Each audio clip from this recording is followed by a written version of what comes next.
Hello बच्चों, my self Rahul Rathi. आज हम पढ़ेंगे बेटा mode of heat transfer lecture 2। Lecture 2 बच्चों 2 लेक्चर में ही mode of heat transfer complete करेंगे क्योंकि ये कंपैरेटिवली फास्ट कोर्स है, लेकिन आपको सब समझ में भी आएगा अच्छे से। Today we will discuss about radiation. Radiation क्या है और सबसे कंफ्यूजिंग टॉपिक है बच्चों, सबसे ज़्यादा कन्फ्यूजन रहता है बच्चों को रेडिएशन में। आराम से स्टेप बाय स्टेप पढ़ते हैं। देखो बच्चों, what actually radiation is, radiation है क्या, है ना, रेडिएशन है क्या। तो सबसे पहले तो ये बोलेंगे बच्चों, सर देखो heat, mode of heat transfer एक तरीके से हीट ट्रांसफर करने का एक मेथड है। कौन करेगा? Any object. पहली बात क्या बच्चों, एनी ऑब्जेक्ट अबाउ 0 केल्विन। कोई भी ऑब्जेक्ट बच्चों जो 0 केल्विन से ऊपर टेम्परेचर है, एब्सोल्यूट 0 से ज्यादा टेम्परेचर है, वो आपको हीट रेडिएट करेगा। किस फॉर्म में करेगा?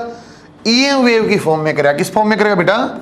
ईएम वेव की फॉर्म में करेगा, विदाउट और no need of medium, no medium required. बच्चों मीडियम है तब भी होगा, लेकिन मीडियम नहीं भी है तो भी कोई दिक्कत नहीं, रेडिएशन तब भी होगा। सही है क्या? थर्मल रेडिएशन किस किस फॉर्म में हो सकती है?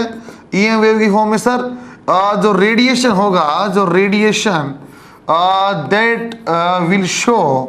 दैट विल शो क्या क्या शो कर सकता बच्चों? Same as that of light. बच्चों ये रिफ्लेक्शन शो करेगा बेटा, ये आपका वहाँ रिफ्रैक्शन बोलते थे, यहाँ ट्रांसमिशन। हीट ट्रांसमिट भी हो सकती है और बच्चों हीट एब्जॉर्ब भी हो जाएगी, एब्जॉर्प्शन भी होगा, तीनों चीजें होंगी। बच्चों radiation can exert pressure also. Radiation can exert pressure also. ये प्रेशर भी एग्जर्ट करता है। कैसा करता है बच्चों? इस टाइप से। यदि कोई सरफेस है, कोई सरफेस है, इसके ऊपर बेटा रेडिएशन फॉल हुई और पूरी की पूरी रेडिएशन जो है एब्जॉर्ब हो जाए, इसका बारे में मैं नाम बता दूंगा। ऐसी सरफेस कौन सी होती है जो पूरी हीट को एब्जॉर्ब करती है, उसको ब्लैक बॉडी बोलते हैं। अभी रिक्वायरमेंट नहीं, पूरी की पूरी हीट एब्जॉर्ब हो जाए। सो रेडिएशन प्रेशर होता है बेटा intensity divide by c, that is speed of light. और एक संभावना ऐसी बच्चों, यहाँ आपकी हीट इंसिडेंट हुई और पूरी की पूरी रिफ्लेक्ट कर गई बच्चों, ये पूरी की पूरी रिफ्लेक्ट यदि कर जाए, पूरी बैक हो जाए, सो यहाँ रेडिएशन प्रेशर क्या होगा बच्चों? सर 2I डिवाइड बाई सी। बच्चों ये ईएम वेव में आपको दोबारा लिखाऊंगा। I is intensity and C is speed of light. बच्चों रेडिएशन प्रेशर अब बहुत ज्यादा वैल्यू नहीं होती, बहुत कम सी वैल्यू है। तो अपने को धूप से अपने को महसूस नहीं होता कि प्रेशर है, क्योंकि बच्चों हम पहले ही एटमॉस्फेरिक प्रेशर में रहते हैं, जो वैल्यू बहुत ज्यादा 10⁵ पास्कल है ना। कहाँ इसको देखा जा सकता? जहाँ एयर नहीं है। कहाँ एयर नहीं होती बेटा? सर जहाँ पे आप स्पेस की बात करोगे तो वहाँ एयर नहीं है, तो एटमॉस्फेरिक प्रेशर भी, तो जो भी प्रेशर आएगा that is due to radiation. तो वहाँ बच्चों रेडिएशन प्रेशर को महसूस भी किया जा सकता है और देखा भी जा सकता है। सही है क्या? आगे देखते हैं, एनर्जी कंजर्वेशन किस टाइप से आप रेडिएशन में यूज करते हो? Energy conservation, energy conservation in radiation. Radiation में एनर्जी कैसे कंजर्व रहती है? देखो बच्चों, एक अपने पास ऑब्जेक्ट है बेटा, एक अपने पास बॉडी है जिसके ऊपर टोटल हीट हमने Q इंसिडेंट किया है। Total heat incident on this object is Q, out of which some amount of heat is reflected back, that is QR, some amount is absorbed QA। Heat absorb होने का मतलब क्या होता है बच्चों? बॉडी गर्म हो गई होगी ना, और कुछ अमाउंट ऑफ हीट बच्चों ट्रांसमिट होगी, दैट इज QT। सो क्या बोला सर? जो टोटल हीट थी इसको ऐसा लिखा जा सकता था, रिफ्लेक्टेड ट्रांसमिटेड प्लस एब्जॉर्ब्ड, ऐसा लिखा जा सकता था एनर्जी कंजर्वेशन से।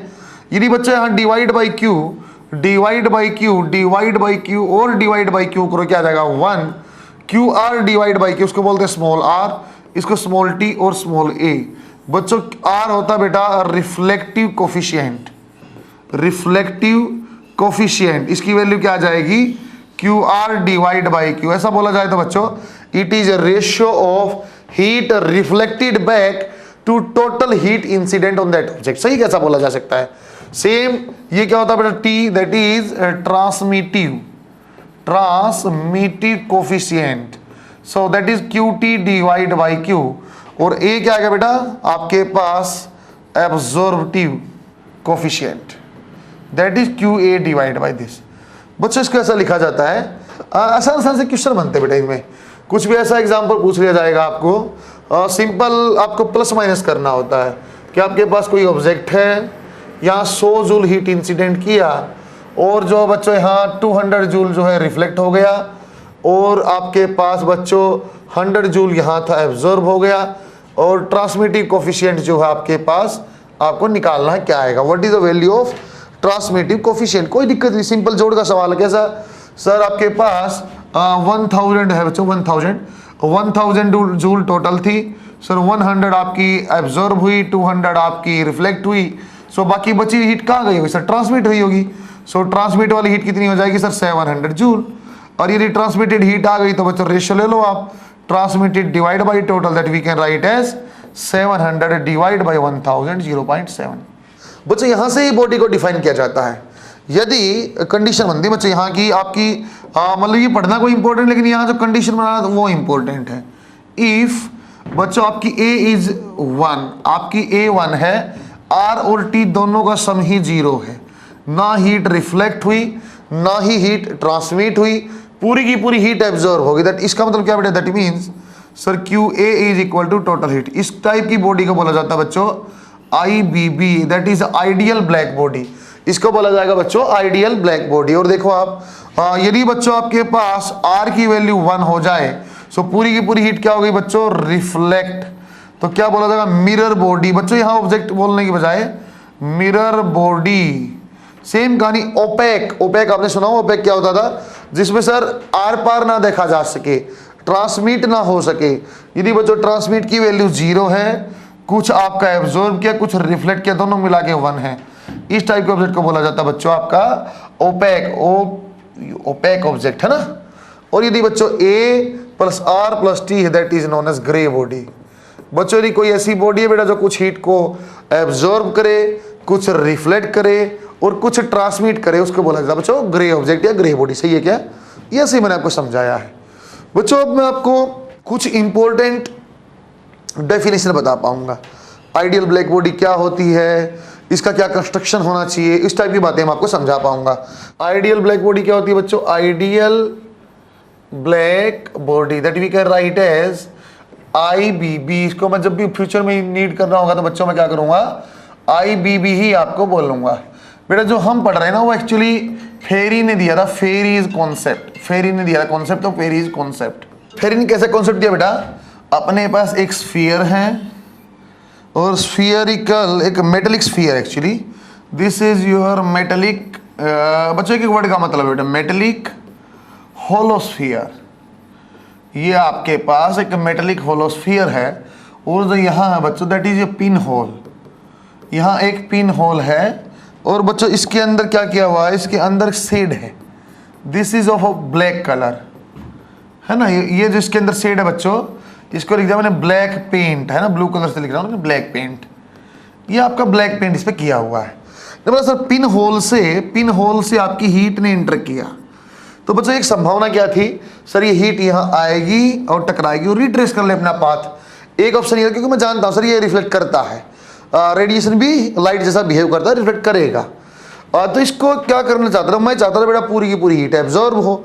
पूरी की पूरी हीट एब्जॉर्ब हो तो बच्चों मैंने क्या किया, यहाँ एक कुछ भी अनइवननेस बना दिया, ताकि अब मैं क्या बोला बेटा, येलो सरफेस पे हीट गिरी यहाँ तो इसके नॉर्मल से रिफ्लेक्ट यहाँ होगी, यहाँ गिरी इसके नॉर्मल से यहाँ होगी, यहाँ है तो बेटा इसके नॉर्मल, फिर बच्चों कंटिन्यू यहाँ आपका रिफ्लेक्शन चलता रहेगा। पहला जब रिफ्लेक्शन था, यदि अनइवननेस ना होती तो ये टकरा के हीट वापस रिफ्लेक्ट हो सकती थी, लेकिन जब एक बार मैंने अनइवननेस यहाँ दिया है तो इसलिए मैंने क्या किया, नॉर्मल को डेविएट कर दिया। अब ये अपना हीट एक बार डेविएट हो गया, फिर बच्चा क्योंकि सर्कुलर सरफेस है तो दोबारा वापस उसी पॉइंट पाना लगभग इम्पॉसिबल है, इसलिए मैंने पॉइंट होल भी दिया, जैसे फुटबॉल में होता है एंट्रिंग एग्जिट नहीं होता वहां से ना, इस टाइप की चीज मैंने बनाई हुई है। सो यहाँ क्या होगा बेटा, ऑलमोस्ट 99.99%, जैसे डेटॉल लगता है ना, डेटॉल इतने कीटाणु मार दिए वो वाला, almost 99.99% heat is absorbed due to multiple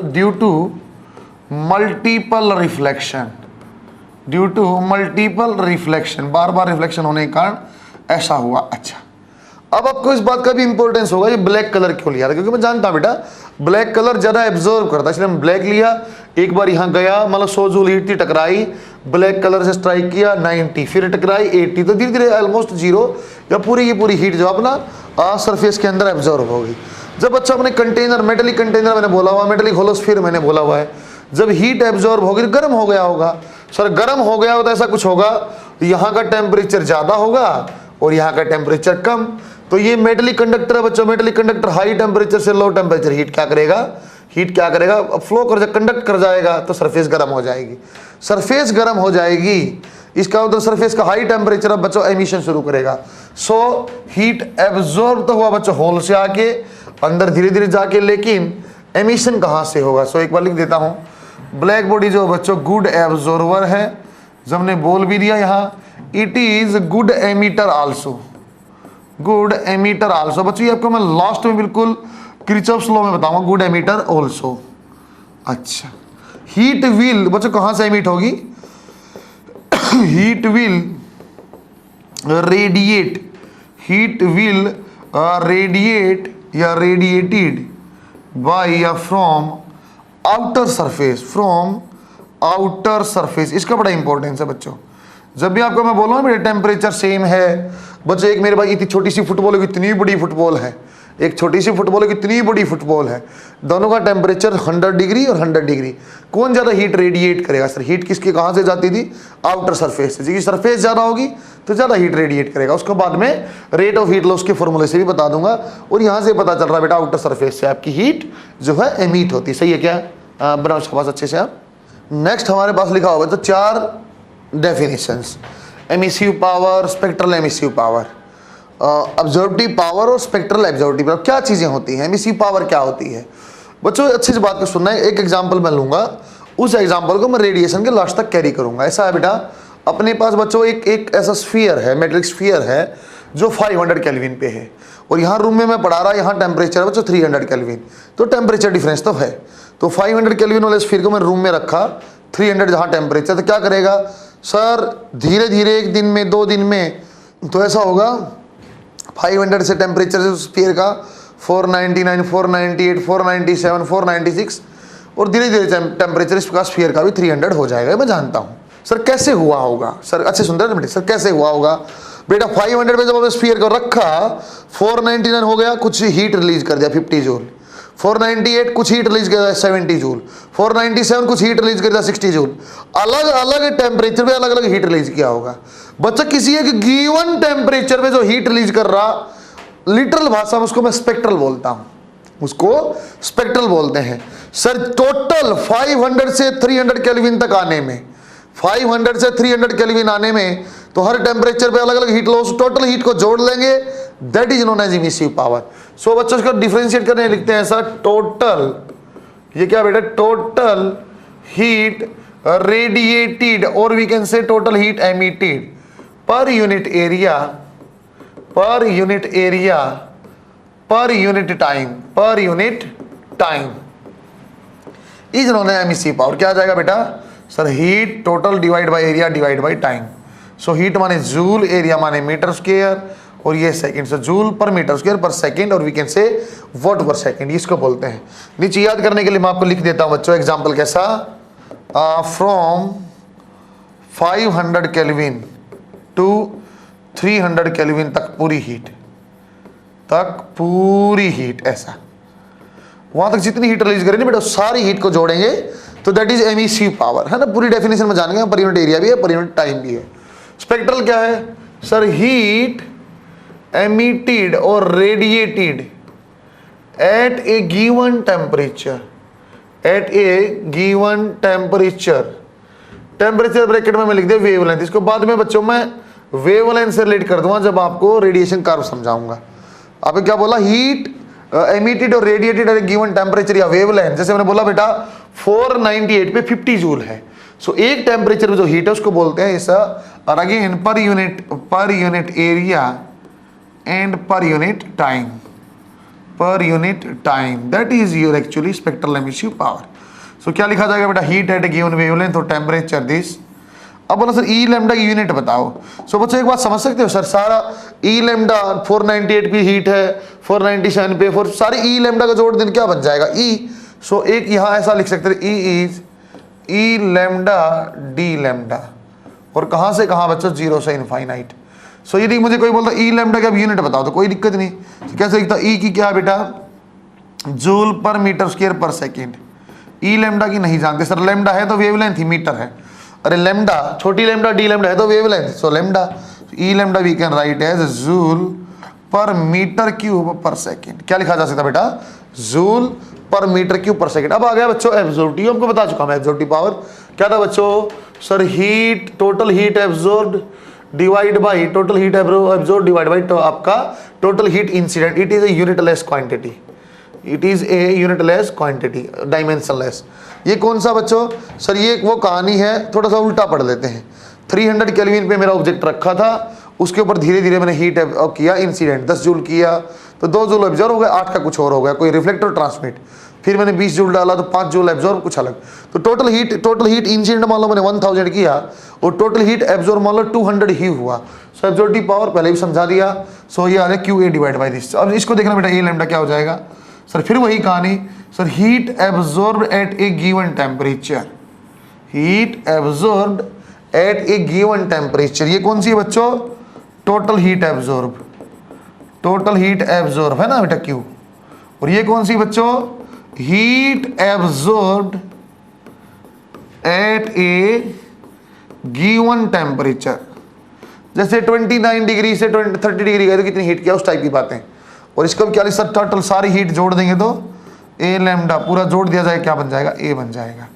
और यदि बच्चा ए आपका यूनिटलेस है, डायमेंशनलेस है, तो ए लैम्डा क्या आ जाएगा सर, ये क्या आ जाएगा A lambda 1 by metre. A lambda क्या यूनिट आ जाएगी बच्चों, 1 बाई मीटर। क्यों सर, ए आपका कुछ नहीं है, लेकिन ए लैम्डा क्या हो जाएगा 1 divide by d lambda. So d lambda is wavelength, wavelength is written in form of metre. सही है क्या। एक डेफिनेशन मैं आपको समझाता हूँ एमिसिविटी क्या होती है। देखो बच्चों एमिसिविटी क्या होती है बेटा, थोड़ी देर में हमारे पास फॉर्मूले बन जाएंगे, लेकिन वो फॉर्मूले सब ब्लैक बॉडी के लिए होंगे। जैसे मान लो मैं ब्लैक बॉडी हूँ और मेरा टेम्परेचर 500 केल्विन है, मैं एक ब्लैक बॉडी हूँ, लगता हूँ ठीक है, मैं एक ब्लैक बॉडी हूँ और मेरा टेम्परेचर 500 केल्विन है, तो मैं कितनी हीट एमिट करूँगा, that can be given by a formula that I will provide you. थोड़ी देर में आपको मैं बता दूंगा। What about any other body, यदि कोई और बॉडी होती तो मैं क्या बताता। तो बच्चों एक्चुअली ये आइडियल ब्लैक बॉडी वाले फार्मूले को किसी भी नॉर्मल ग्रे बॉडी का फॉर्मूला बनाने का काम करता। तो एक्चुअली लिख देता हूं एक बार मैं, it is ratio of total heat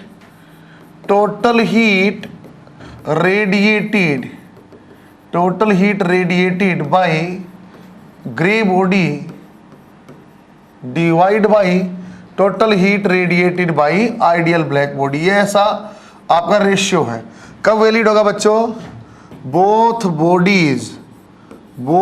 bodies are of same dimension, same shape और साइज क्या होनी चाहिए बच्चों, same dimension and at same temperature.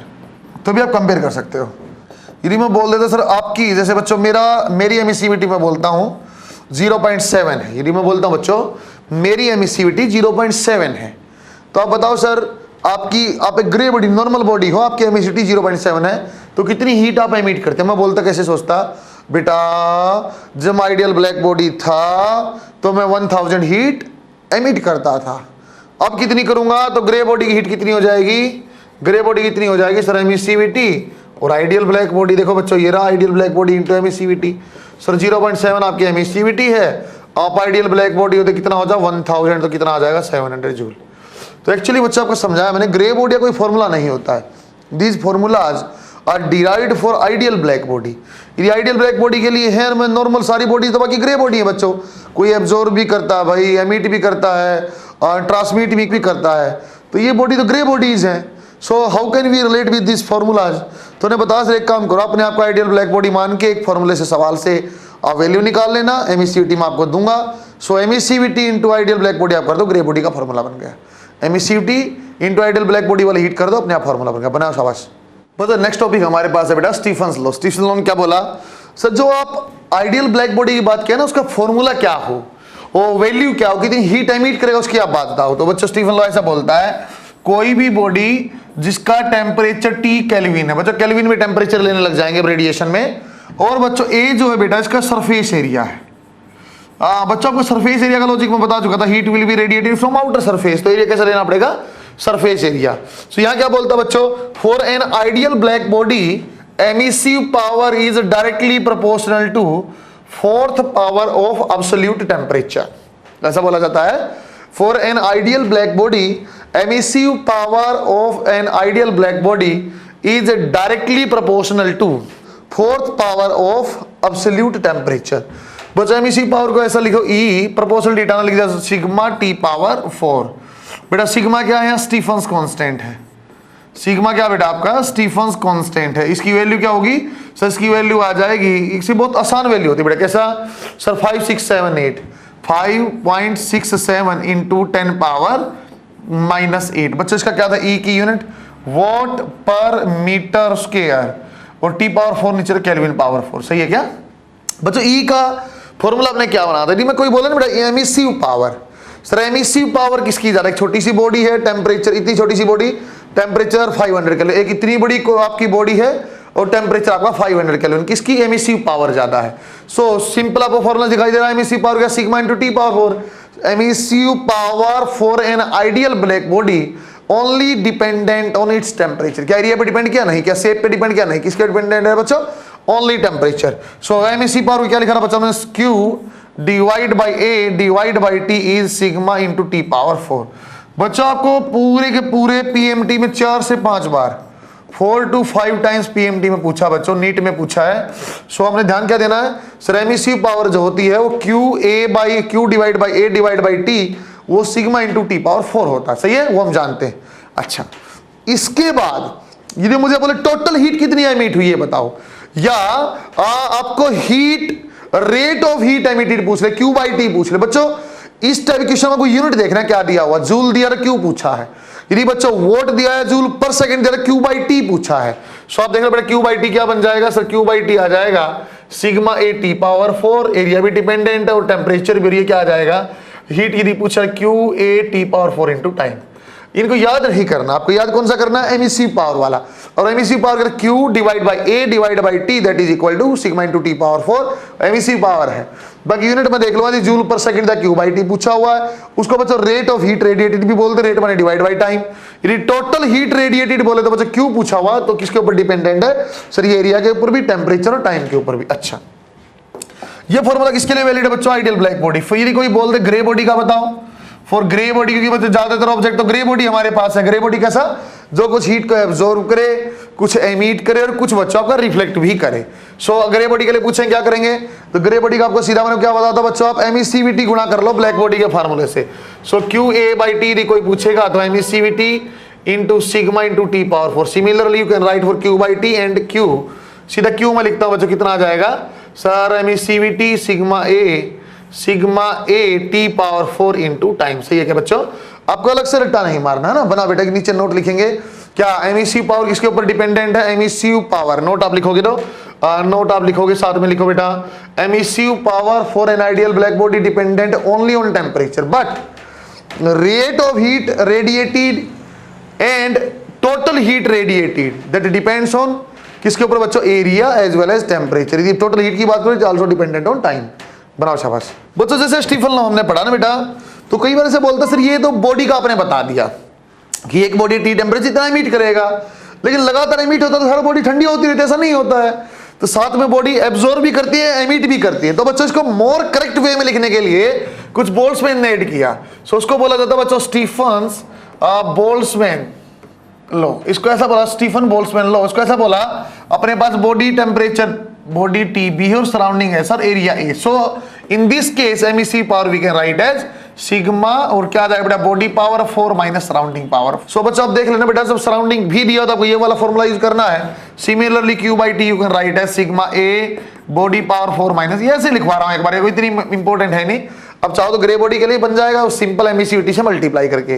जैसे आपको बताया हाँ भाई बॉडी का आपका साथ में सराउंडिंग टेम्परेचर इंपैक्ट आता है, कैसे आएगा सर, यदि बॉडी टेम्परेचर ज्यादा है तो नेट हीट एमिटेड क्या है आपकी पॉजिटिव है, यदि बॉडी टेम्परेचर कम होता तो नेट हीट एमिटेड नेगेटिव होती, मतलब जो ज्यादा करता है। इस टाइप की बातें हैं, उसकी थ्योरेटिकल कंसेप्ट से मैं आपको समझाता हूं, that is known as Prevost theory. फिर मैं आपको ये पावर 4 का झंझट खत्म करना भी सिखा दूंगा। एक मैथमेटिकल फॉर्म ये हो गई बच्चों, दूसरा फॉर्म देखो effect of surrounding temperature. Effect of surrounding temperature, surrounding temperature क्या इफेक्ट आएगा, that is given by Prevost theory. वो प्रीवॉश थ्योरी से दिया जाता है। कैसे बच्चों? एग्जाम्पल देखते हैं बेटा, क्योंकि मैं जान गया हूं बॉडी सर हीट एमिट भी करती है उसी टाइम एब्जॉर्ब भी करती है। तो अलग अलग एग्जाम्पल देखो। एक सुंदर सा लड़का और यहाँ बच्चों आग है साइड में, यहाँ आग ऐसे जल रही है आग। ये सराउंडिंग टेम्परेचर है बच्चों, इसका बॉडी टेम्परेचर मैं जानता हूं ये कैसा केस है सर। यहाँ पे बॉडी का टेम्परेचर कम है और सराउंडिंग का ज्यादा, क्या होगा मैं देख लूंगा। नंबर 1 टाइप का केस है। नंबर 2 टाइप केस कैसा बन जाएगा बच्चों? तो सर यहाँ आपके पास एक बॉडी है, ये बॉडी टेम्परेचर लड़के वाला, और साथ में बच्चों यहाँ आइस रखी हुई है, दिस इज योर आइस। ये सराउंडिंग कैसा टेम्परेचर सर? सराउंडिंग का टेम्परेचर कम है। अरे बच्चों, अरे एक हमने तीसरा केस ले लिया बच्चों, यहाँ वही सुंदर सा लड़का दैट इज बॉडी टेम्परेचर, और यहाँ एक कन्या ले लेते हैं, सुंदर सी लड़की है अपनी, उसका भी बॉडी टेम्परेचर बराबर मान लेता हूँ, तापमान बराबर है। बच्चों बॉडी का कैसा लगता है इसके बेस पे मैं एक थ्योरेटिकल एनालिसिस था, उसके बेस पे मैं आपको न्यूमेरिकल बता पाऊंगा बाद में। कैसा एक बॉडी कैसा लगेगा सर? जब आप आग के साइड में आप खड़े हो, आग के साइड में आपको कैसा लगेगा? तो आप बॉडी उसके हिसाब से फील करते हैं। कैसा फील किया सर? मुझे गर्म लगेगा। कैसा लगेगा सर? लड़के को या बॉडी को गर्म लगेगा, गर्म लगेगा। कब गर्म लगता बच्चों? सर हीट एब्जॉर्ब हो जाती तो ठंडा होता उसकी बॉडी। यदि हीट आपकी बच्चों एमिट ज्यादा हो जाती तो बच्चों क्या होता? आपका एमिट ज्यादा हो जाती, ठंडा उसको लगता। लेकिन क्या बोल रहा बच्चों? गर्म लगा। गर्म कब लगा होगा? जब मैंने हीट दिया तो 10 जूल ले लिया 100 जूल। जब मैंने हीट एमिट तो किया 10 जूल और एब्जॉर्ब के लिए 100 जूल, एब्जॉर्ब ज्यादा कर लिया, एब्जॉर्ब ज्यादा, मुझे बॉडी को ज्यादा टेम्परेचर लगा, गर्म लगेगा। सो ये कैसी केस है बच्चों? हीट एमिटेड जो आपकी कम है और एब्जॉर्ब आपकी ज्यादा, तब आपको गर्म लगेगा। जब ये बर्फ के साइड में खड़ा है तो कैसा लगेगा सर? लड़के को ठंडा लगेगा। क्या लगेगी? ठंडी, ठंडी लगेगी। ठंडी लगने का लॉजिक क्या होगा? लड़के ने क्या किया होगा सर? ज्यादा हीट एमिट कर दी होगी, हीट बाहर, बॉडी से बाहर ज्यादा हीट चली गई और कम अंदर आई, एब्जॉर्ब कम किया होगा। सो कैसा हो जाएगा सर? एमिट ज्यादा है और एब्जॉर्ब आपकी कम है। सर यहां जब लड़का लड़की सामने सामने खड़े हैं कैसा लगेगा सर? लड़के को अच्छा लगेगा। अच्छा तो लगेगा, लेकिन फिजिकली कैसा लगेगा? उसको गर्म लगेगा, ठंडा? सर सेम तापमान है, कोई कैसा भी नहीं लगेगा, जैसा था ऐसा ही लगेगा, है ना। लेकिन उसको क्या लगेगा? हीट एमिट और एब्जॉर्ब आपकी बराबर है। बच्चों ये फॉर्मूला आप देखो बेटा, इससे वही चीजें पता चलेंगी। यदि बॉडी टेम्परेचर ज्यादा है, यदि बॉडी टेम्परेचर ज्यादा है, सराउंडिंग आपका कम है, तो Q/T की वैल्यू क्या आ गई? पॉजिटिव। मतलब positive, net heat emitted positive है। यदि मैं बोलता हूं बच्चों बॉडी टेम्परेचर आपका कम है और सराउंडिंग ज्यादा, तो Q/T की वैल्यू क्या आ गई? नेगेटिव। नेट हीट एमिटेड आपकी क्या हो जाएगी? ज्यादा हो जाएगी, तभी तो नेगेटिव बन पाएगा, क्योंकि एक इसकी फॉर्मूला है एमिटेड का। यदि दोनों बराबर है बच्चों, बॉडी और सराउंडिंग तापमान दोनों बराबर है, तो Q/T की वैल्यू क्या आ जाएगी? 0। वही मैंने थ्योरेटिकल यहां से समझाया प्रीवॉश थ्योरी से। तो आपको सिंपल कैसा अंदाजा लगेगा? अब अलग से आपको महसूस करने की जरूरत नहीं पड़ेगी। यदि आपको कोई भी क्वेश्चन पूछता है कि सर साइड में आपका टेम्परेचर ज्यादा है, सराउंडिंग टेम्परेचर ज्यादा, आपको कैसा लगेगा? गर्मी में बाहर हो आपको कैसा लगेगा, या ठंड में आप बाहर हो कैसा लगेगा? ठंड माने सराउंडिंग टेम्परेचर आपका कम है, सर सराउंडिंग तापमान कम है, तो मुझे कैसा लगता है? ठंडी में ठंडी। तो ठंडी लगी क्या मतलब? क्या एमिट ज्यादा किया होगा? एमिट ज्यादा किया, एब्जॉर्ब कम किया। सही है क्या? तो बच्चों उसी टाइप के फॉर्मूले आपके बन जाते हैं यहाँ। सही है क्या? हमें तो बच्चों वहां से बॉडी वाले से फॉर्मूले से काम बन जाएगा, इतना देखने की जरूरत ही नहीं, सीधा वैल्यू पुट करें। सर ठंडी में क्या? सराउंडिंग तापमान कम, तो Q/T पॉजिटिव। एमिटेड पॉजिटिव माने एमिटेड ज्यादा है। सर आपके क्या बोला? यदि बॉडी टेम्परेचर ज्यादा है, बॉडी टेम्परेचर में गर्म लगेगा, गर्मी में जैसे गर्म लगता है, सराउंडिंग तापमान क्या है बच्चों? आप उसके हिसाब से आप देख लेंगे। सही है क्या? जैसे सराउंडिंग ज्यादा है तो Q/T हीट एमिटेड नेगेटिव है। Q/T हीट एमिटेड नेगेटिव, इसका मतलब क्या? नेगेटिव हीट एमिट क्या? नहीं, एमिट ज्यादा कर दिया होगा, जो आपने क्या किया बच्चों? एमिट ज्यादा कर दिया होगा, एब्जॉर्ब आपने कम किया होगा। एमिट ज्यादा कर दिया मतलब नेट एमिटेड क्या है? पॉजिटिव। पावर 4 सोल्व करने के लिए दोनों ही नीट में सवाल पूछे हुए, वो आपको करवा रहा हूं। एक बार T⁴ सोल्व करवाता हूं, एक बार 1/4 सोल्व करवाता हूं। कैसा? इफ देखते हैं बेटा, rate of heat emitted, rate of heat emitted is P at temperature, ये चलो ऐसा E एट टेम्परेचर किस पे बच्चों? 727 degree Celsius. If rate of heat emitted becomes double, rate of heat emitted becomes double, यदि आपका डबल हो जाएगा, डबल, देन फाइंड टेम्परेचर। आपसे टेम्परेचर पूछा, अच्छा कोई दिक्कत नहीं। सो पहली बात तो बोला क्या sir, rate of heat emitted बोला है। सो आपसे जो पूछा हुआ था क्यू बाई टी क्या लिखते थे बेटा, sigma into A into T power 4। T power 4 क्या है सर, ये आपका सेल्सियस में है, केल्विन में लो 1000 power 4 and this is given as E, इसको ई बोला गया इक्वेशन नंबर 1। दोबारा बोला, जब 2E है तो टेम्परेचर क्या, sigma into A into T power 4, equation number 2। सही बनाएगा बच्चों में, टेम्परेचर निकालना। सर एरिया चेंज हुआ क्या, नहीं हुआ, एरिया चेंज नहीं होने वाला।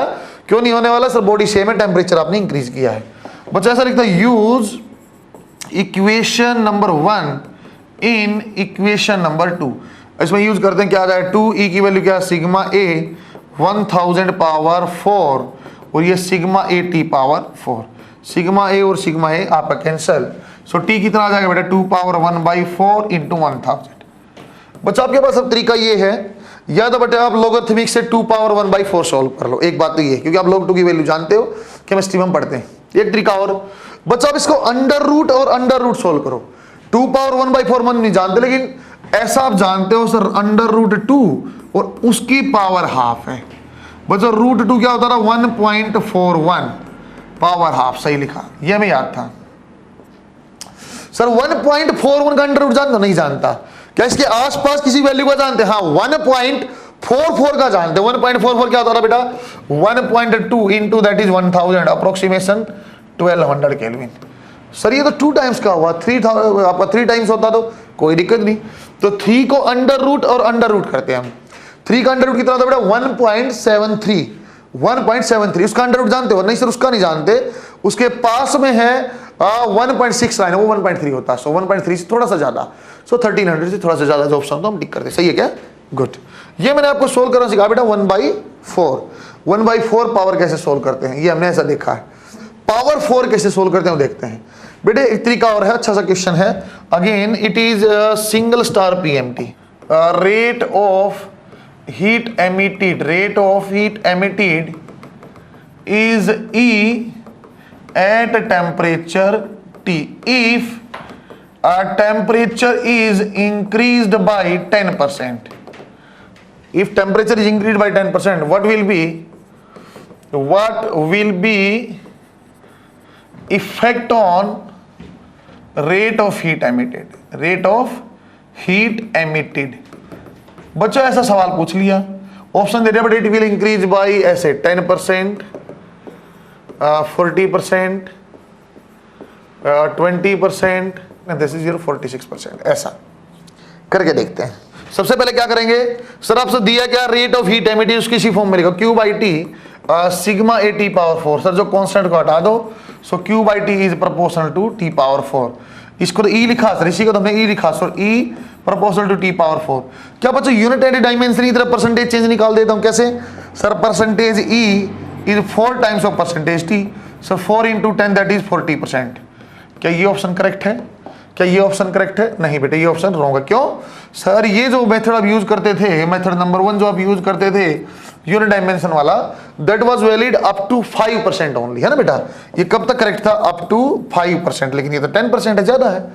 इससे नहीं होने वाला है, इससे नहीं होने वाला। क्या आंसर बनना चाहिए, किस टाइप से सोल्व किया जाए, आगे हम बढ़ते हैं थोड़ा सा। सो ई की वैल्यू क्या लिखा था बच्चों ने, sigma A T power 4, equation number 1। E dash हमने किया, बाद में क्या चेंज है, sigma A T dash power 4। Sir T dash क्या है, सर टी डैश है बच्चों इंक्रीज्ड बाई 20% और 10%। सो पहले टी था और 10% इंक्रीज किया, तो 10 डिवाइड बाई 100। सही बना गया मैंने सर, पहले टी था इंक्रीज बाई मैंने प्लस किया, और 10% है, 10 डिवाइड बाई 100 हमने बना दिया। अच्छा सर, वेरी गुड सर। ये आ जाएगा 1 दिस डिवाइड बाई टी, और we can write as 1.1 T. क्या आ गया बच्चों, टी डैश की value 1.1 T. So E dash we can write as sigma A 1.1 into T power 4। अच्छा सर बेटा, सिग्मा ए टी पावर 4 को बाहर ले लो बेटा, 1.1 को स्क्वायर और स्क्वायर करके सोल्व करो। देखो बच्चों, पावर 4 जब आई, जब पावर 4 आई तो मैंने स्क्वायर किया, और जब 1/4 आई तो मैंने अंडर रूट और अंडर रूट करके सोल्व किया, है ना। सो अच्छा 1 पॉइंट, ये क्या आ जाएगा बच्चों आपका, सर ये जो sigma A into T power 4 that is actually ई, वो क्या बच्चों ई। आगे बच जाता बच्चों ये 1.1 का स्क्वायर। सर 1.1 का स्क्वायर तो 1.21 बच्चों, 1.21 का स्क्वायर आप जानते हो, गुणा करने मत बैठ जाना, लंबा चौड़ा क्वेश्चन बन जाएगा। 1.21 1.21 का स्क्वायर जानते हो? नहीं। तो इसका पहले दो का स्क्वायर जानते हो? हाँ sir, approximately equal to 1.44। So we can write as sir E as it is 1 plus 0.44 को बेटा 44 डिवाइड बाई 100। देखो बेटा क्या आ जाएगा सर, 1 है प्लस है, प्लस माने इंक्रीज्ड है, और ये कितना 44, इंक्रीज्ड बाई 44%। 44 तो ऑप्शन नहीं है, लेकिन क्या बेटा ये 1.2 से थोड़ी सी वैल्यू ज्यादा है, थोड़ा सा ज्यादा आएगा, दैट इज 46%, दैट इज 46%। बात शायद समझ पाओगे आप। पावर 4 और 1/4 आपको कैसे सोल्व करना, बनाओ शाबाश बच्चों। इसमें रेडिएशन में 2-3 नियम है, एक स्टीफन हमने पढ़ लिया है, सेकंड इज अपने 3 नियम बहुत इंपॉर्टेंट है बेटा, न्यूमेरिकली 3 नियम इंपॉर्टेंट है।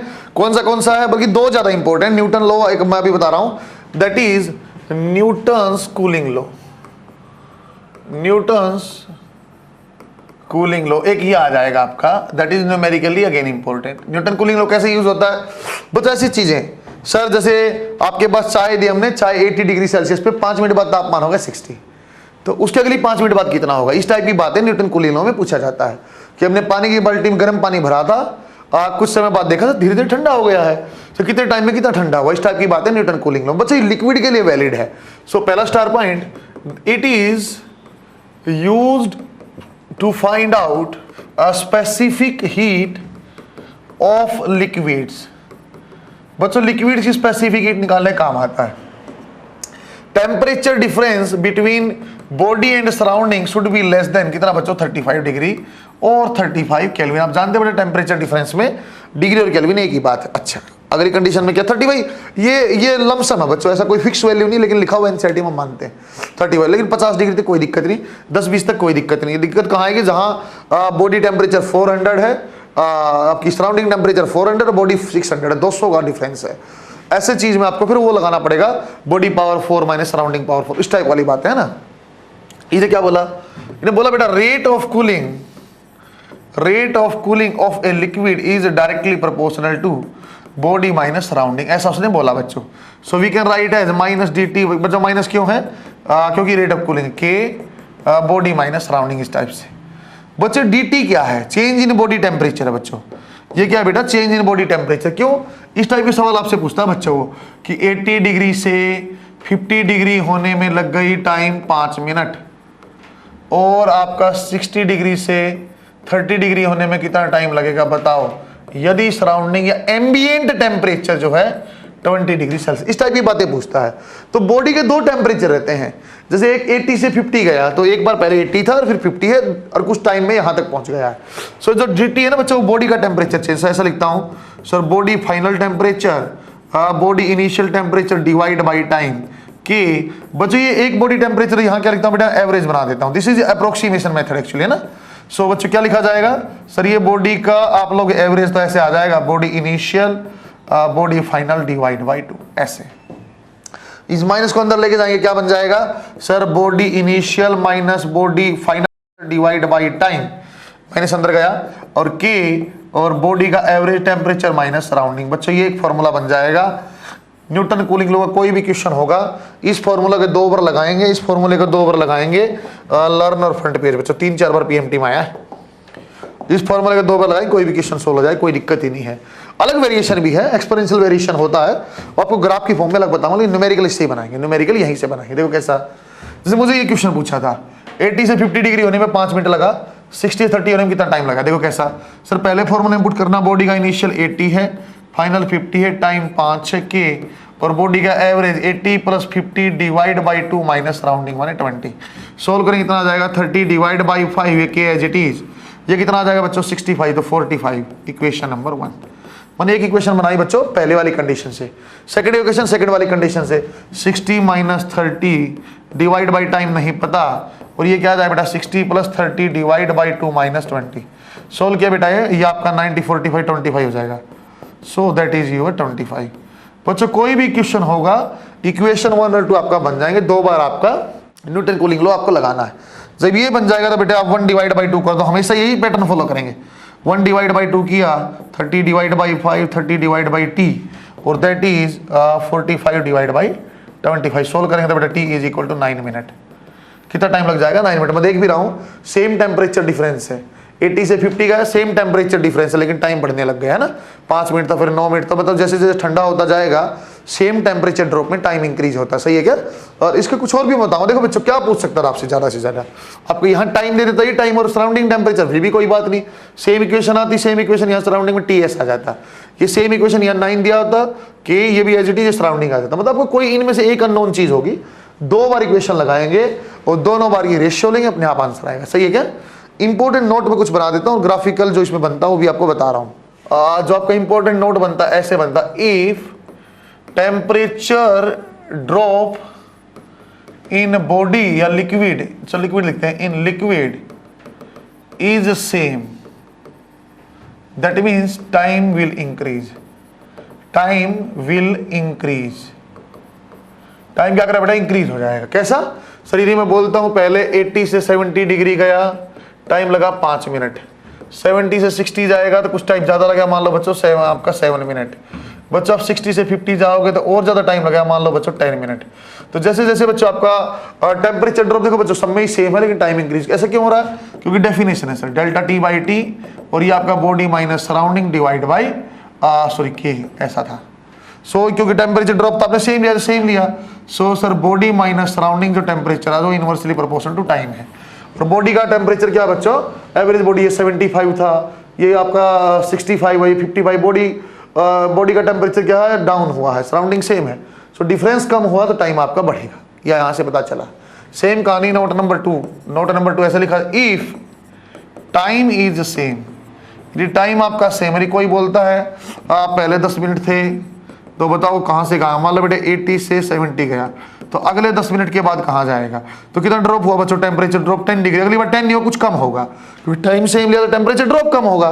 सो कम कितना होगा बच्चों? जैसे 70 से हो गया ये 62, ओनली आपका ड्रॉप हुआ 8 डिग्री, जबकि टाइम आपने सेम लिया। अगले 10 मिनट के बाद बोला कितना हो जाएगा? 62 से मान लो बच्चों 58, तो कितना बन जाएगा sir? Temperature drop only 4 degree. ये कहाँ से पता चला? फिर अगेन यहीं से, ये आपका आ जाएगा body minus surrounding, so time same है हटा दो, so delta T is directly proportional to body minus surrounding. जैसे देखो बेटा बॉडी टेम्परेचर क्या है? इसकी एवरेज 75, इसकी एवरेज कितनी आ जाएगी? ये आ जाएगी आपकी 66। इसकी एवरेज कितनी? 60। देखो बेटा टेम्परेचर आपका एवरेज बॉडी टेम्परेचर कम हुआ तो बॉडी माइनस सराउंडिंग भी कम हुआ, यदि बॉडी माइनस सराउंडिंग कम हुआ तो डेल्टा T भी क्या होगा? कम। इंपॉर्टेंट नोट है, दोनों बात प्रैक्टिकल भी जानते हैं। जब चाय ठंडी होनी रखी है तो 5 मिनट में 10 डिग्री ड्रॉप हुआ, अगले 5 मिनट 10 से कम होगा, उससे अगले 5 मिनट में और कम होगा। दोनों बातें, यदि बच्चों टाइम सेम दिया है तो टेम्परेचर ड्रॉप कम होता जाएगा, और यदि बच्चों टेम्परेचर ड्रॉप सेम दिया है कि पहले 80 से 70 हुआ फिर 70 60, टेम्परेचर ड्रॉप सेम दिया है तो time will increase. 2 important note यहाँ बनते हैं। बनाओ शाबाश। ग्राफ का वेरिएशन किस टाइप से बन सकता है वो आपको दिखाता हूं बच्चों। ग्राफ का आपको नेचर ध्यान देना है। न्यूटन कूलिंग लॉ में आपको सिंपल नेचर ध्यान देना, कैसा ग्राफ बनता है। एक बार बच्चों एक्सपोनेंशियल ग्राफ बनेगा, एक बार स्ट्रेट लाइन, उसको आप ध्यान दो। सर न्यूटन कूलिंग लॉ के ग्राफ जो बनेंगे, ग्राफ की 2 संभावनाएं बनती हैं बच्चों। एक कैसी? सर हमने अभी देखा dt बाई डी टी के बॉडी टेम्परेचर माइनस सराउंडिंग, ऐसा हमारे पास था। सो इसको जब आप लिखो क्या बन जाएगा? Sir dt as it is body minus surrounding minus K dt integrate किया, सो ये आ जाएगा ln body temperature minus surrounding और minus K T plus C. यदि बच्चों आप बनाओगे ln का ग्राफ, यदि आप बनाओगे बेटा ln का ग्राफ टाइम के साथ, सो कैसा स्लोप है बेटा? स्ट्रेट लाइन है, y is equal to mx plus C, लेकिन नेगेटिव स्लोप है तो इस टाइप से आपका बन जाएगा। नेगेटिव स्लोप आपका इस टाइप से बन जाएगा। इसी का यदि सोल्व करता हो बेटा, लोग को हटा देना, सर ई पावर में ले लेंगे, E power minus K T plus C, इस टाइप से बन जाएगा। और body temperature we can write है surrounding plus minus K T plus C. So यदि बच्चों आपका बॉडी टेम्परेचर ग्राफ दिया हो, यदि बच्चों आपका बॉडी टेम्परेचर ग्राफ दिया हो तो इट विल बी एक्सपोनेंशियल, और कैसा? Minus, so it will be exponential decreasing, it will be exponential decreasing. सही है क्या? यदि बॉडी टेम्परेचर टाइम के साथ ग्राफ एक्सपोनेंशियल डिक्रीजिंग है, लिखा भी होगा माइनस का मतलब आपको पढ़ा रखा मैंने बेसिक मैथ्स में, एक्सपोनेंशियल डिक्रीजिंग होता है। ई माने एक्सपोनेंशियल, माइनस माने डिक्रीजिंग। यदि लॉग की फॉर्म में तो स्ट्रेट लाइन होगा, लॉग की फॉर्म में तो स्ट्रेट लाइन होगा। सही है क्या बेटा? बच्चों इसके और भी अच्छे क्वेश्चन बन सकते हैं, लेकिन नीट के लेवल पे इतनी जरूरत नहीं है बनाने का। मैं ऐसे बता सकता था बच्चों, यदि अपने पास ये ऐसा दो चीजें दी, ऐसा ग्राफ 1 और 2, किसकी स्पेसिफिक हीट ज्यादा है, किसकी स्पेसिफिक हीट ज्यादा है, ऐसा क्वेश्चन दे दिया। 1 और 2 किसकी स्पेसिफिक हीट ज्यादा है, तो रेट ऑफ हीट लॉस में कूलिंग में आपको समझाऊंगा। सर जो आपका स्लोप होता है that is inversely proportional to specific heat, that is inversely proportional to specific heat. सही है क्या? ऐसे मैं आपको समझा दूंगा, ये रेट ऑफ कूलिंग में आ जाएगा, अभी टेंशन नहीं लेनी, ऐसे मैं आपको बता रहा हूँ कि 1 और 2 में किसका स्लोप कम ज्यादा है। सर आप स्टीपनेस देखते थे, स्टीपनेस माने खड़ापन देखते थे, फिसलन देखते थे, तो इन 2 में किसकी फिसलन ज्यादा है? सर 2 की फिसलन क्या है? ज्यादा है ना बच्चों, 2 की फिसलन ज्यादा, खड़ी लाइन है, बेसिक में इसमें समझा रखा है। सर फिर यदि ज्यादा फिसलन है, स्लोप ज्यादा में स्पेसिफिक हीट कम है। सो इसमें क्या है? स्पेसिफिक हीट 2 की क्या आएगी? कम, और 1 की क्या आएगी? ज्यादा। ऐसे बता सकता था। सही है क्या? एक ही प्रोफाइल के सवाल बनते हैं, सीधा उठाओगे और क्वेश्चन नीट वाले बनाना बन जाएंगे। एक क्वेश्चन में इसमें बना भी दिया बेटा, सेम प्रोफाइल के क्वेश्चन पूछते हैं बच्चों। आगे देखते हैं क्वेश्चन, आगे एक नियम बनता विंस। बच्चों अब ये 2 नियम थे, न्यूमेरिकल नियम थे। आपको क्या करना, स्टीफन लॉ में तो एमईसी पावर का एक फॉर्मूला ध्यान देना था, E is equal to sigma into T power 4। Only temperature dependent, rate of heat बताओगे या हीट आप बताओगे तो एरिया भी आएगा, टेम्परेचर भी, टाइम भी आएगा हीट में, तो है ना बच्चों। न्यूटन कूलिंग में एक ही फॉर्मूला ध्यान देना, बाकी आपको ग्राफ की तो नेचर देखनी थी। लोग के साथ स्ट्रेट लाइन है और ई के आपके किसका टेम्परेचर, बॉडी टेम्परेचर साथ है, तो बच्चों एक्सपोनेंशियल आपका डिक्रीजिंग है। Again this is very important नियम, Wien's law. This is defined for ideal black body. Wien's law क्या बोलता है बच्चों? Product of lambda m into T is always constant. Product of lambda m into T is always constant, that is given as Wien's constant. और Wien's constant की value क्या बच्चों? 2.89 10 पावर -3 metre kelvin. Sir ये लैम्डा m और t क्या है? so ये तो टेम्परेचर है बेटा, किस में है? वो भी केल्विन में है। लैम्डा m क्या है? लैम्डा m होता बच्चों, अच्छा सुनना, मैंने आपको पहले एग्जांपल दिया था एक, जब आपके एमिसिव पावर डिफाइन करा था, स्पेक्ट्रल एमिसिव पावर डिफाइन करा था, तो एग्जांपल है उसका यूज करेंगे। तो लैम्डा m को मैं एक बार लिख देता हूं। सर ये क्या है? ये है बच्चों wavelength corresponding to maximum spectral emissive power. बच्चों एमिसिव पावर आप जानते हो, स्पेक्ट्रल एमिसिव पावर भी आप जानते हो, किसी गिवन टेम्परेचर पे जो होता था उसको emissive power, spectral emissive power बोलता। सारी स्पेक्ट्रल को जब जोड़ दिया था बच्चों, उसको क्या नाम रखा था हमने?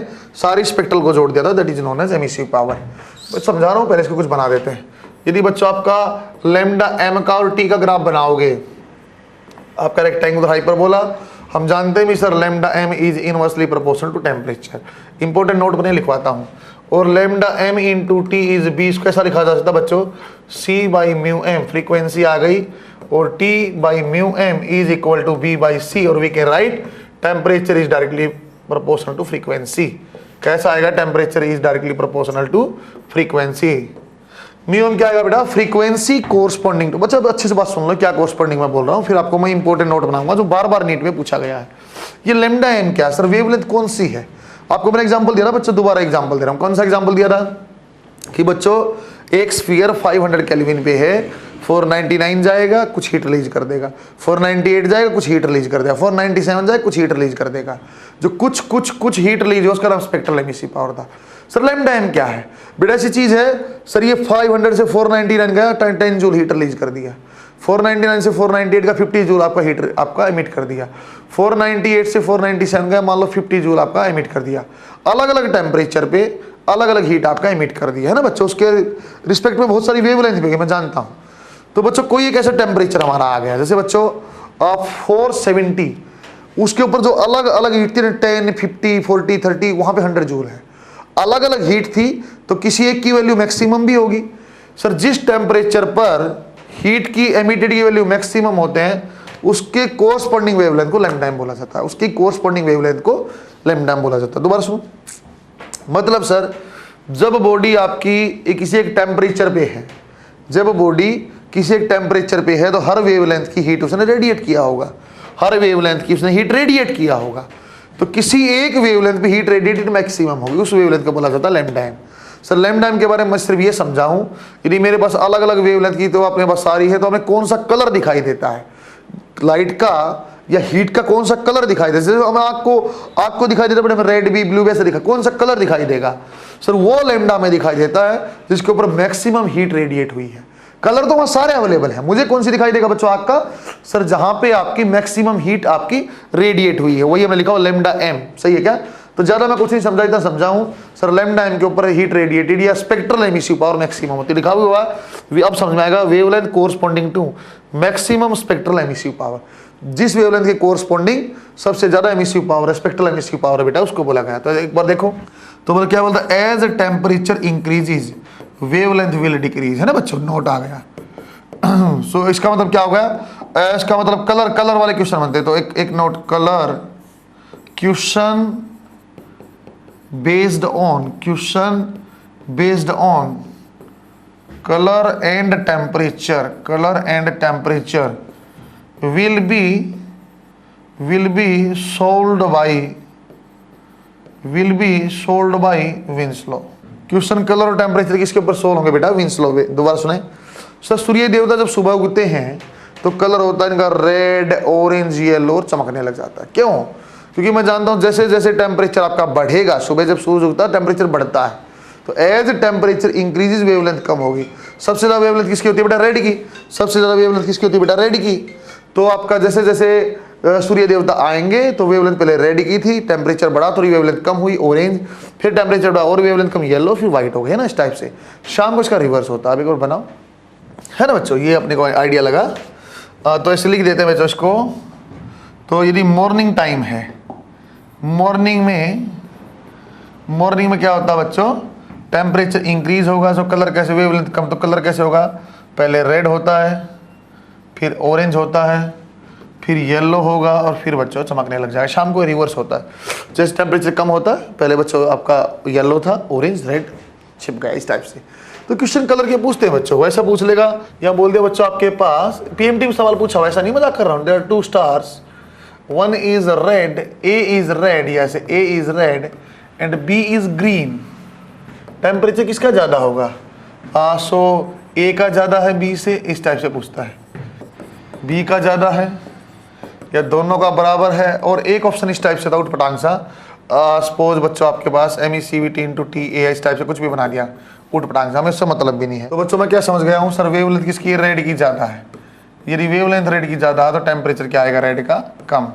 सर रेड को क्या बोला आपने, ए, सो TA जो आएगा कम और TB जो आएगा ज्यादा। TA जो आएगा कम और TB जो आएगा ज्यादा। सही है क्या बच्चों? इस पे मैं ग्राफिकल सवाल आपको बनाना सिखाता हूँ, जो हमने प्रोपोर्शनलिटी सीखा ना बेटा, कि लैम्डा और टी इनवर्स है, फ्रीक्वेंसी और टी डायरेक्ट है। तो इसके ऊपर कुछ क्वेश्चन बनते हैं। क्वेश्चन देखो, हमें ऐसी दे दी, कॉन्टिन्यूस कर्व होती है। सर रेडिएशन स्पेक्ट्रम कैसा होता है, टीजे कॉन्टिन्यूस कर्व है ना, वो भी आपको लिखवा देगा मैं।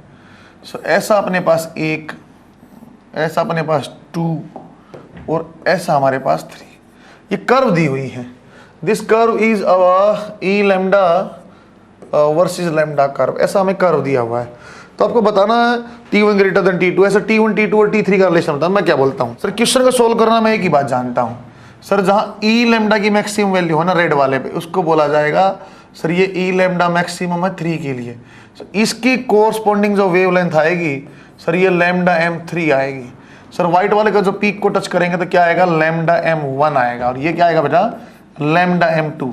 बच्चों देखो अभी एक्स एक्सिस जैसे आगे जाते वैल्यू बढ़ती है, जैसे आगे जाते हैं ऐसे वैल्यू बढ़ती है। इसका मतलब क्या आ जाएगा, लैम्डा M2 की वैल्यू ज्यादा, फिर लैम्डा M1, फिर लैम्डा M3।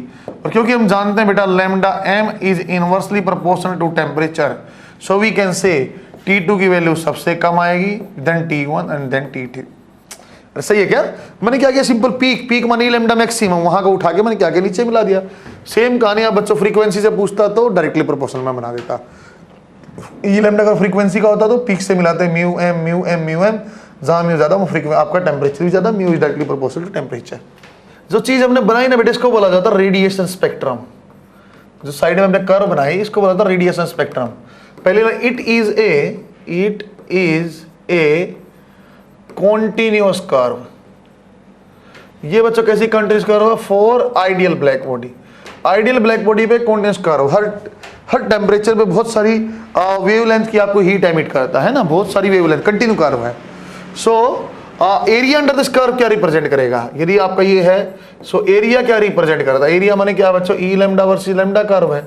सर आप एरिया लो, क्या आ जाएगा, वाई डी एक्स, एरिया मैंने आपको निकालना सिखा रखा है, वाई डी एक्स, सो ई लैम्डा डी लैम्डा। बच्चों ई लैम्डा डी लैम्डा का पहले आपको याद है क्या लिखा था, ई लिखा था, ई माने emissive power, E lambda d lambda क्या लिखा था बच्चा, ई एमईसी पावर, और that was equal to sigma into T power 4। तो मेरे ख्याल से एक बात और बन गई, एरिया अंडर रेडिएशन कर्व या area under radiation spectrum curve represents emissive power for an ideal black body at that temperature। जो टेम्परेचर दिया हुआ है उसके ऊपर क्या शो कर रहा बेटा, वो एमिसिव पावर शो कर रहा। What about the peak, sir इसकी पीक की कोई रेशियो बोले, सो पीक क्या होता है सर, पीक मान ई लैम्डा, सो क्या प्रोपोर्शनलिटी आएगी बेटा sir, E is proportional to E lambda d lambda. D lambda क्या लिखा जा सकता है सर, डिवाइड बाय टेम्परेचर, क्योंकि lambda inversely proportional to temperature, और ये क्या टी पावर 4।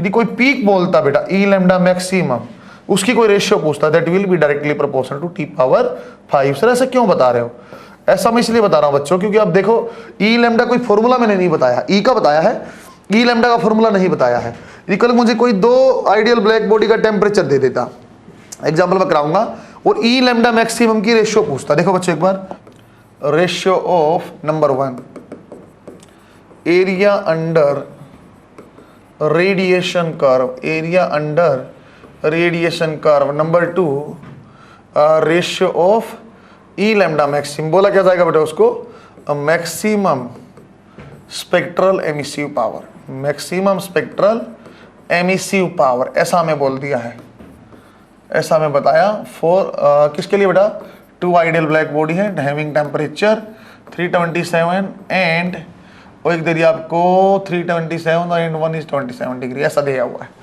सो आपको देखो बच्चों क्वेश्चन समझना पड़ेगा।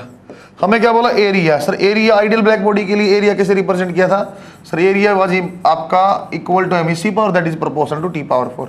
सो area of 1 divide by area of 2 that we can write as T1 divide by T2 power 4। और टेम्परेचर किस में लेते थे बेटा आप, आइडियल ब्लैक बॉडी में केल्विन में, so we will take in Kelvin, 600 divide by 300 power 4, और we can write as 2 power 4 that is 16:1। Number 2 यदि कोई बोले सर ई लैम्डा मैक्सिमम की रेशियो बताओ, ई लैम्डा मैक्सिमम 1 और ई लैम्डा मैक्सिमम 2, तो क्या लिखा जाएगा sir, T1 divide by T2। देखो बच्चों इसका डायरेक्ट फॉर्मूला मैं नहीं जानता हूँ, ई लैम्डा का डायरेक्ट फॉर्मूला मैं नहीं जानता हूँ, है ना, ई का फॉर्मूला डायरेक्ट मैं जानता हूँ, सिग्मा इनटू टी पावर 4। सो ई लैम्डा का नहीं जानता हूँ, लेकिन मैंने कहाँ से देखा सर, पीक से देख लिया है सर, ई लैम्डा कैसे प्रोपोर्शनली बन सकती है, तो टेम्परेचर पावर 5 से बनती है। So E lambda we can write as 600 divide by 300, solve करेंगे क्या आ जाएगा बच्चा आपका, ये सोल्व करें क्या आ जाएगा बेटा आपका सर 32 डिवाइड बाई 1। एक अच्छा सवाल है, छोटा सा सवाल है, अच्छा और आसान सवाल है।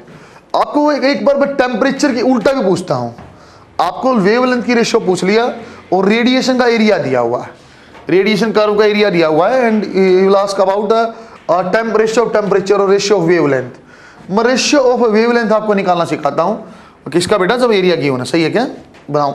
एक क्वेश्चन और देखते बेटा, रेडिएशन कर्व में 2 एरिया अपने को दिया हुआ है ना, एरिया के अपने पास A1 और A2 दिया हुआ है, तो जैसे 1 कर्व के नीचे बने एरिया दे दिया बच्चों, A1 आपको दिया हुआ है दैट इज 625 एरिया है ना A, और A2 अपने सेकंड कर्व के नीचे जो एरिया बचा दैट इज 81 ऐसा में दिया हुआ है, और this curve is E lambda versus lambda curve, सही है सर। हमें बोला कि आप लैम्डा एम की रेशियो निकालो इन दोनों कर्व के लिए, find out lambda M. Lambda M सुनने में आसान लग रहा है, लेकिन पूरा नाम लिया जाए तो बड़ा नाम है, find out ratio of wavelength corresponding to maximum spectral emissive power, है ना बेटा, ऑफ 1 to 2 ऐसा बोलता है। यदि लैम्डा एम की रेशियो पूछता, मैं बोल दिया भाई lambda M 1 to lambda M 2 निकालो, सही। थोड़ा सोचते हैं, देखो बच्चों अपने को एरिया का रिलेशन जानते हैं, लेकिन हम टेम्परेचर से जानते हैं। कैसा देखो एक बार, अब बहुत प्यार से इसको मैं कनेक्ट करूंगा किससे, स्टीफन लॉ से। कैसा देखो एक बार sir, area is directly proportional to T power 4। Sir T हमसे पूछा नहीं, हमसे पूछा तो क्या वेवलेंथ है, और वेवलेंथ का और इसने क्या बोला था सर, लैम्डा एम और टी जो है कांस्टेंट है, so lambda M is inversely proportional to temperature, सही है सर। तो ऐसा लिख देते हैं, area inversely proportional to lambda M power 4। अब मैं अच्छे से सोल्व कर पाऊंगा क्या sir, lambda M 1 divide by lambda M 2 power 4, क्योंकि बच्चों एरिया इनवर्स है, so that will be A2 by A1। और A2 की वैल्यू कितनी बच्चों, A2 की वैल्यू अपने पास है 81 A, और A1 की वैल्यू बच्चों 625 A। A से कैंसिल किया, पावर 4 है बेटा, 1/4 पावर लेना, कैसे करेंगे, lambda M 1 divide by lambda M 2 power 1/4 कर दो सर, 81 डिवाइड बाई दिस, और पावर 1/4 हमने किया, सो कितना हो जाएगा बेटा, 3 की पावर होती है 4, ये इस टाइप से, तो ऐसा लिख देते हैं इसको 3/5 और पावर 4, और ऊपर पावर क्या बच्चों 1/4 से 1/4 कैंसिल, सो रेशियो आ जाएगा बच्चों लैम्डा एम का 3/5, सही है क्या। ये हमारा वीन्स लॉ था। 2 आपके बना हुआ एक लास्ट वाला नियम किरचॉफ, सो थियोरेटिकल है, उसका भी देखते हैं, नोट करो आप। बच्चों नेक्स्ट टॉपिक हमारे पास है बेटा किरचॉफ्स लॉ। किरचॉफ बच्चों ये वो करंट इलेक्ट्रिसिटी वाला कंडक्शन वाला अलग चीज है, थोड़ी सी अच्छी चीज है। देखो कैसा इन्हें बोला किरचॉफ्स लॉ ने बच्चों, ratio of E lambda to A lambda is always constant, और we can say E lambda is directly proportional to A lambda. E lambda और ए लैम्डा पहले डिफाइन कर चुका हूं मैं बच्चों, इसको बोलता हूं मैं ई लैम्डा माने गुड एमीटर, जो एमिट की बात करता है गुड एमीटर है। जो गुड एमीटर है बच्चों वो गुड एब्जॉर्वर भी है। Good emitter is also a good observer. Good emitter कब होता है, जब कोई बॉडी बच्चों हाई टेम्परेचर पे है वो एमिट करेगी, हाई टेम्परेचर पे गुड एमीटर है, और लो टेम्परेचर जब कोई ऑब्जेक्ट होता है बच्चों वो आपका गुड एब्जॉर्वर है। एक स्टार पॉइंट नीचे लिखो बच्चों, स्टार पॉइंट क्या लिखा रहा बच्चों, ब्लैक कलर हो और rough surface and thick surface are good observer, surface are good observer. यदि बच्चों गुड ऑब्जर्वर है that means good emitter also. अच्छी बात सुनो बच्चों, सारे कलर में जो ब्लैक कलर था अच्छा ऑब्जर्वर है बेटा। कलर का कलर से कंपैरिजन करना था बच्चों, black colour is a good observer. ये रफ सरफेस और स्मूथ सरफेस में आपको कंपैरिजन करना है तो बच्चों rough surface is good M का एब्जॉर्वर, गुड एब्जॉर्वर एमिट भी करेगा। और जो आपका बच्चों थिक सरफेस है, थिक और थिन में मैं जानता हूँ सर थिक में आपकी हीट पास होगी, ज़्यादा टाइम एब्जॉर्व करे, सो दैट मीन्स आपका जो थिक सरफेस है that is also good absorber. Good absorber और गुड एमिटर भी है। मैं धीरे धीरे अच्छी बात कर रहा हूँ बेटा। जो एमिशन होता है गुड एब्जॉर्वर और गुड एमिटर आल्सो। जो एमिशन ऑफ हीट होगा या एमिशन ऑफ रेडिएशन होगा that will be in form of photons. जो एमिशन होगा बेटा, emission will be in form of photons.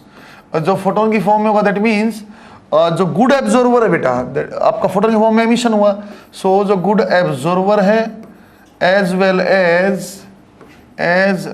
As good emitter, वही गुड एमिटर भी है। In dark room seems to be shining. बस इंपॉर्टेंट लाइन है बच्चों, सीम्स टू बी शाइनिंग। जो बच्चों आपका बेटा ब्लैक कलर और थिक सरफेस या रफ सरफेस है वो गुड एब्जॉर्वर है, वो गुड एमिटर भी है। गुड एमिटर तो बच्चों एमिट करेगा और हमें चमकता हुआ नजर आएगा। कोई एग्जांपल आप देखो, डेजर्ट में आप जानते हैं रफ सरफेस होती है, रेत है, रफ सरफेस है, तो बच्चों वहां जब सुबह सुबह कम टेम्परेचर होता है तो सूर्य देवता आएंगे, हीट देंगे, फटाफट रेत जो है हीट को एब्जॉर्व करेगा। एब्जॉर्व जल्दी से गर्म होता है, तो डेजर्ट जल्दी से गर्म होते हैं। क्यों सर, गुड एब्जॉर्वर है। रात के टाइम पे जब सराउंडिंग टेम्परेचर कम होता है तो जल्दी एमिट भी करेगा। जब जल्दी एमिट करे तो ठंडा भी जल्दी होगा। तो आपने सुना होगा जो डेजर्ट होता है वो जल्दी गर्म भी होता है, जल्दी ठंडा भी होता है। क्यों, गुड एब्जॉर्वर गुड एमिटर होता है। दोबारा बात सुनते हैं बच्चों, जब डेजर्ट में जाते हैं रात को तो वहां आपको बिल्कुल अंधेरी रात में भी बिल्कुल घनघोर अंधेरा नजर नहीं आता है, हल्की हल्की रोशनी नजर आती। कारण सर जो आपका गुड एमिटर था फोटोन की फॉर्म में हीट को एमिट किया, उसने बच्चों वो वाला पोर्शन फोटोन के कारण कुछ फोटोन इंटेंसिटी है उसके कारण थोड़ी सी चमक नजर आती है। कैसे क्वेश्चन पूछता है नीट में, ऐसा क्वेश्चन पूछता है, दो स्फीयर हैं, one is black and another one is grey, same shape same size, same temperature से आपने हीट किया और हीट करके आप डार्क रूम में लेके गए, अंधेरे रूम में लेके गए। बच्चों इसको व्हाइट भी बोल सकता रहा, another one is white. Black और व्हाइट वजह से अपने को ऐसा लगे सर अंधेरे में तो व्हाइट दिखेगा, ऐसा लगेगा अपने को, है ना, अंधेरे में तो व्हाइट दिखना चाहिए, डार्क रूम में गए कौन सा चमकता नजर आएगा, कौन सा हमें दिखाई देगा बोले तो बच्चों ब्लैक ग्रे और व्हाइट तीनों को आपने हीट किया, सेम टेम्परेचर तक हीट एब्जॉर्व किया। ब्लैक ने ज्यादा हीट एब्जॉर्व किया, ब्लैक ने ज्यादा हीट एब्जॉर्व किया, तो जिसको आप अंधेरे कमरे में लेके जाओगे तो बच्चों ब्लैक वाला क्या, सीम्स टू बी शाइनिंग। तो ऐसा बना देता हूं मैं, जो ब्लैक है बच्चों, जो आपका ब्लैक है वो क्या होगा, सीम्स टू बी शाइनिंग। क्यों, वो आपको बता दिया फोटोन की फॉर्म में हीट रिलीज होती है। तो जब भी seems to be shining, PMT question है, पीएमटी क्वेश्चन है बच्चों, ये पीएमटी में पूछा हुआ है। तो जो भी आपको ऑब्जेक्ट पूछे कौन सा चमकता नजर आएगा, जो गुड एब्जॉर्वर आप छांट लो, जो गुड एब्जॉर्वर गुड एमिटर है, गुड एमिटर जो चमकेगा। एग्जांपल देखो, मेरे पास बच्चों एक बर्तन है मेटल का, इसके ऊपर बच्चों यहाँ पे डॉट बने हुए हैं, these dots are black dots, है ना, ये बच्चों ऐसे ब्लैक डॉट बने हुए हैं, और आपने इसको हीट किया तो अपने को डार्क रूम में क्या दिखाई देगा, हीट किया सो डार्क रूम में क्या दिखाई देगा, डार्क रूम में आप जाओगे, सर देखो दोनों ने हीट एब्जॉर्ब किया, मेटल ने भी और ब्लैक डॉट ने भी, लेकिन ब्लैक डॉट ने क्या किया सर, ज़्यादा हीट एब्जॉर्ब किया, ज़्यादा हीट एब्जॉर्ब किया तो सर ज़्यादा एमिट भी करेगा। सो ज़्यादा एमिट करेगा तो बच्चों जो हमारे डॉट थे वो क्या होंगे, हमें चमकते हुए नजर आएंगे। जो डॉट होंगे बच्चों वो क्या होंगे, seems to be shining, seems to be shining. मेरी ख्याल से लॉजिक आप समझ गए होंगे। एक एग्जाम्पल और करते हैं, एक एग्जाम्पल और, जैसे आपने घर से एक अपना मेटल का कोई ग्लास चोरी किया, जैसे ना वाटर का वाला ग्लास और स्टील का, हमने उसको पकड़ा और कंपास से ऐसे कुरेद दिया, कलर नहीं उसके ऊपर, अब कुरेद दिया, मैंने रफ सरफेस बना दी है। तो अपने गिलास को, आपने गिलास लिया बेटा, वाटर का गिलास था, और इसने आपने ऐसे ऐसे कुरेद दिया, फिर आपने हीट किया और हीट करके डार्क रूम में लेके गए। फिर आपको कौन सा पोर्शन अंधेरे में दिखाई देगा, सर आप समझ गए होगे बेटा, मेटल का गिलास है वो भी हीट एब्जॉर्ब करेगा, और जो रफ सरफेस है वो भी करेगा, लेकिन रफ सरफेस आप कुरेद तो ज़्यादा हीट एब्जॉर्ब करेगा, तो क्या होगा बच्चों, जो हमारा रफ वाला पोर्शन है, वो क्या होगा, seems to be shining, seems to be. 2 बार पीएमटी में सवाल पूछा। ये विंस लॉ और इसका क्वेश्चन जब भी आता है बेटा, जब विंस लॉ का पूछेगा टेम्परेचर और कलर के साथ, तो आप जान जाओगे इसकी वेवलेंथ कम होगा, टेम्परेचर ज़्यादा है। यहाँ जो पूछेगा रफ, ब्लैक और थिक, आप देख लेना, जो ज़्यादा हीट एब्जॉर्ब करेगा वो चमकेगा, क्यों, जो एब्जॉर्ब करेगा वही एमिट करेगा, फोटोन की फॉर्म में करेगा, फोटोन फॉर्म में करेगा, चमकेगा। सीधा मैं लिखा रहा हूँ बच्चों, जो आपको गुड एब्जॉर्वर नजर आए, जो गुड एब्जॉर्वर है वही आपका गुड एमिटर है। एमिट किस फॉर्म में होगी, फोटोन की फॉर्म में, फोटोन की फॉर्म में होगी तो बच्चों क्या हो जाएगा, seems to be shining, seems to be shining. बस ये लास्ट नियम बन जाता है अपना Kirchhoff's law. Stefan law, Newton cooling, radiation थोड़ा कंफ्यूजन और टॉपिक है। सो स्टीफन लॉ और न्यूटन कूलिंग लॉ, उसमें इमिसिव पावर याद किया था, न्यूटन कूलिंग लॉ एक फॉर्मूला याद किया था, ग्राफ मुझे याद है, एक्सपोनेंस वाला और स्ट्रेट लाइन वाला है ना, वो न्यूमेरिकल वाले क्वेश्चन थे। वेवलेंथ इसमें बेटा विंस लॉ में किरचॉफ्स में थियोरेटिकल सवाल बनता है, उसमें कलर टेम्परेचर वाला, इसमें चमकने वाला। 4 नियम आपको अच्छे से देखने, बात बन जाएगा। एक लास्ट टॉपिक छोटा सा बच्चा, वो भी आपको करा देता हूँ, that is known as solar constant. एक होता है हमारे पास बच्चों सोलर कांस्टेंट। सोलर कांस्टेंट देखते हैं, सोलर कांस्टेंट क्या बोलता है, हमारे पास सन है बेटा, सन की रेडियस RS और टेम्परेचर TS। सन से बच्चों यहाँ अर्थ है, दैट इज योर अर्थ की जो मीन डिस्टेंस है सन से वो आपकी D है। ऐसे आपको बोलता है कितना सोलर कांस्टेंट अर्थ के लिए। सोलर कांस्टेंट है बेटा सूर्य की देवता की कितनी हमारे पास एनर्जी आती है। सोलर कांस्टेंट है सेम यूनिट, बच्चों तरीका बता रहा हूँ आपको करने का, इसकी सेम यूनिट है, same unit as that of emissive power. थोड़ा सा याद रहेगा, जैसे एमिसिव पावर में थी ना बच्चों वाट पर मीटर स्क्वायर, सेम ऐसी यूनिट यहाँ भी होती है। अच्छा डिफाइन करो सर, डिफाइन कर दिया। कैसा डिफाइन कर दिया सर, सूर्य की देवता की जो रेज अर्थ पे जाएंगी, अर्थ पे कैसे जाएंगी, यूनिट परपेंडिकुलर एरिया पे, यूनिट परपेंडिकुलर एरिया पे जाएंगी, उसको ही बच्चों बोला जाता है। इसको मैं क्या करूँ, सोलर कांस्टेंट होता है बच्चों, लिटरली समझा जाए सर ये होती इंटेंसिटी ऑफ सोर्स।